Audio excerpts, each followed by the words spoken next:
தக்காளி தாறுமாறு. Hi friends, இன்றைக்கி அஜித் சாரோட படம் ரிலீஸ் ஆகிருக்கு, விடாமுயற்சி. இந்த படத்தை பார்த்தாச்சு. உண்மையாக சொல்லணும்னா படம் வேற மாதிரி இருங்க. ஹாலிவுட் ஸ்டாண்டர்டில் படம் எடுக்கிற நிறைய டேரக்டர்ஸ் சொதுப்பி வைப்பாங்க. ஆனால் மகத்திரமணி சார் அப்படிலாம் இல்லாமல் ஒரு இங்கிலீஷ் படம் பார்த்த ஃபீல் தர மாதிரி எடுத்து வச்சிருக்காரு. ஸ்டார்டிங்லேருந்து எண்டிங் வரைக்கும் ஸ்டோரி டியூனாக போச்சு. அஜித் சார் கரியர்லேயே இப்போ ஒரு படம் வந்ததே இல்லை. இந்த படத்தில் ஒர்க் பண்ண டெக்னீஷியன்ஸ் எல்லாமே சூப்பர் அவுட்புட் கொடுத்துருக்காங்க. அனிருத் பிஜிஎம் ஹாலிவுட் மூவி மாதிரி செம்மையாக இருந்துச்சு. அந்த ஜானருக்கு ஏற்ற மாதிரியே போட்டிருக்காரு. அண்ட் சினிமோகிராஃபி இந்த படத்தோட மிகப்பெரிய பாஸ்ன்னு சொல்லலாம். ஸ்டன்ஸ்லாம் ரீசெண்டாக இருந்துச்சு. இந்த பந்து அடிக்கிற மாதிரிலாம் இல்லை.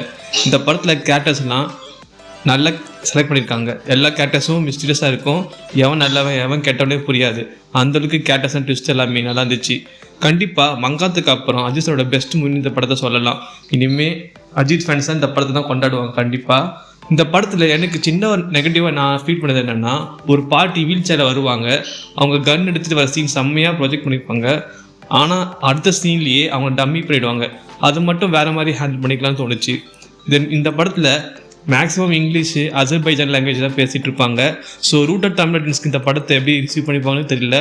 அண்ட் தென் இது நெகட்டிவ் இல்லை, பட்டு ஃபேன்ஸ் எக்ஸ்பெக்ட் பண்ணுற மாசிங் ஸ்பான்ஸ் எதுவுமே இந்த படத்தில் இல்லை. அந்த மாதிரி எதிர்பார்த்து போனீங்கன்னா கொஞ்சம் டிசப்பாயிண்ட் ஆவீங்க.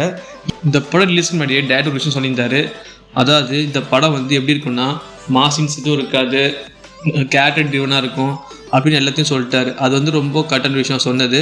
அந்த மாதிரி தான் படம் இருந்துச்சு. அவர் சொன்ன மாதிரியே படத்தை வச்சிருக்காரு. ஏன்னா நிறைய டேரக்டர்ஸ் சும்மாவே வாயிலோட சொல்லுவாங்க, அந்த மாதிரி இருக்கும் இந்த மாதிரி இருக்கும். ஆனால் படத்தில் பார்த்தா எதுவுமே இருக்காது. ஆனால் இந்த டேரக்டர் மகத்திரமணி சார் என்ன சொன்னாலும் அதை எடுத்து வச்சுருக்காரு. இந்த மாதிரி ஒரு ஸ்டார் ஹீரோ வச்சு படம் எடுக்கிறதுக்குலாம் கட்டு வேணும். அந்த கட்டுக்கு நல்லா ஹேண்டில் பண்ணியிருக்காரு மகத்திரமணி சார். பிகாஸ் நான் யாரை சொல்கிறேன்னா, எச்சுனத்தெல்லாம் அஜித் ஃபேன்ஸை சாட்டிஸ்ஃபை பண்ணணுன்னு துணிவு வலிமை படத்தெல்லாம் கொஞ்சம் சொல்லி வச்சுருக்காரு. ஆனால் மகிழ் சார் அவர் கிடைச்ச வாய்ப்பை கரெக்டாக யூஸ் பண்ணியிருக்காரு. இதை அக்செப்ட் பண்ணிக்கிட்ட அஜித் சாருக்கும் ஒரு கிரெடிட்ஸ் கொடுக்கணும். ஓவராலாக விடாமுயற்சி டீம் நம்ம தமிழ் சினிமாவுக்கு ஒரு நல்ல குவாலிட்டி ஃபிலிம் கொடுத்துருக்காங்க. நீங்கள் உங்கள் ஃபேமிலியோட போய் பார்க்கலாம் இந்த படத்தை. நான் இந்த படத்துக்கு 4 ஸ்டார்ஸ் 5க்கு. ஓகே ஃப்ரெண்ட்ஸ், தேங்க்ஸ் ஃபார் வாட்சிங் வீடியோ. பை.